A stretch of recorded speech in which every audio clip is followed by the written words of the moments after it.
Assalamualaikum warahmatullahi wabarakatuh. Perkenalkan, nama saya Ulfatul Fauzia.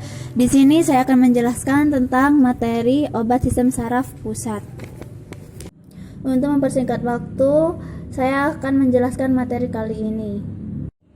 Susunan saraf pusat terdiri dari saraf tulang belakang dan 3 bagian utama. 1. Batang otak, berfungsi mengendalikan fungsi faali dan perilaku otomatis. 2. Cerebellum, berfungsi mengendalikan dan mengkoordinasikan gerakan-gerakan. 3. Saraf tulang belakang. 4. Cerebral hemispheres, fungsi utama lainnya. Otak berfungsi dengan tubuh lainnya melalui susunan saraf periferal. Kemudian cerebral cortex memiliki 4 bagian lobus. 1. Frontal lobus, yaitu perencanaan dan pergerakan. 2. Lobus parietal, yaitu persepsi badan dan spatial atau ruang. 3. Occipital, untuk penglihatan. 4. Temporal, yaitu pendengaran. Kemudian fungsi sistem saraf. 1. Mengkoordinasi. 2. Menafsirkan. 3. Mengontrol interaksi antara individu dengan lingkungan sekitarnya. Obat-obat sistem saraf pusat berdasarkan farmakodinamikanya dibagi 2 golongan besar, yaitu 1. Merangsang atau menstimulus yang secara langsung maupun tidak langsung merangsang aktivitas otak, sumsum tulang belakang beserta sarafnya. Yang kedua, menghambat atau mendepresi yang secara langsung maupun tidak langsung memblokir proses tertentu pada aktivitas otak, sumsum tulang belakang, dan saraf-sarafnya. Obat yang bekerja terhadap sistem saraf pusat dapat dibagi dalam beberapa golongan besar, yaitu 1. Psikofarmaka atau psikotropika, yang meliputi psikoleptika atau menekan atau menghambat fungsi tertentu dari sistem saraf pusat. Contohnya hipnotika, sedativa, dan antipsikotika.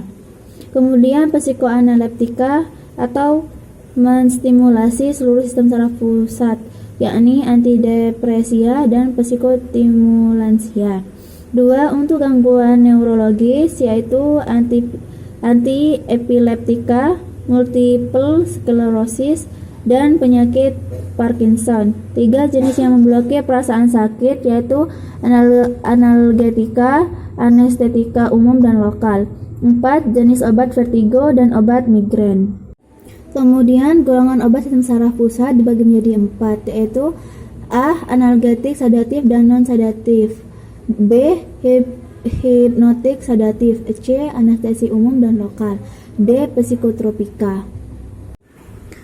Analgetik, sedatif, dan non-sedatif itu dibagi menjadi 2, yaitu 1. Analgetik, opioid atau narkotik. Disebut juga opioida, adalah zat yang bekerja terhadap reseptor opioid. Kas disusun hingga persepsi nyeri dan respon emosional terhadap nyeri berkurang. Berdasarkan kerjanya, analgetik opioid digolongkan menjadi 3. 1. Agonis opiat. Secara kerjanya sama dengan morfin, hanya berbeda potensi dan lama bekerjanya, efek samping, serta risiko habituasi dan adiksi. 2. Antagonis opiat. Bila digunakan sebagai analgetik, obat ini dapat menduduki reseptor. 3. Kombinasi. Zat ini dapat mengikat pada reseptor opioid tetapi tidak mengaktifasi kerjanya dengan sempurna.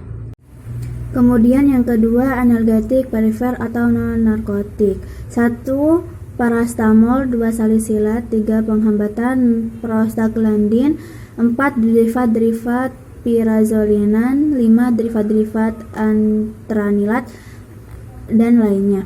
Untuk penggunaan obat analgetik perifer atau non-narkotik adalah untuk menimbulkan efek analgetik, efek antipiretik, dan efek anti radang atau antiinflamasi. Efek samping yang paling umumnya yaitu gangguan lambung dan usus.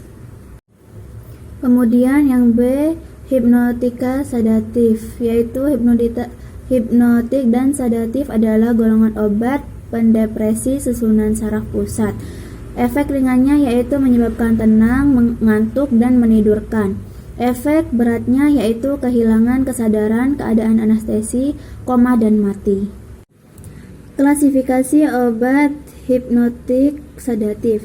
1. Benzodiazepin, yaitu obat yang memiliki 5 efek farmakologi sekaligus, yakni ansiolisi, sedasi, antikonvulsi, relaksasi otot melalui medula spinalia, dan amnesia retrograde. Efek sampingnya pada gangguan lama menjadi kelelahan dan mengantuk. 2. Barbiturat, yaitu derivat asam barbiturat. Asam barbiturat merupakan hasil reaksi kondensasi antara ureum dengan asam malonat. Efek sampingnya dapat menimbulkan koma. Yang ketiga yaitu golongan obat non-barbiturat dan non-benzodiazepin. Ada beberapa obat yaitu propofol, ketamin, dextromethorphan. Sekian materi yang dapat saya sampaikan, kurang lebihnya mohon maaf.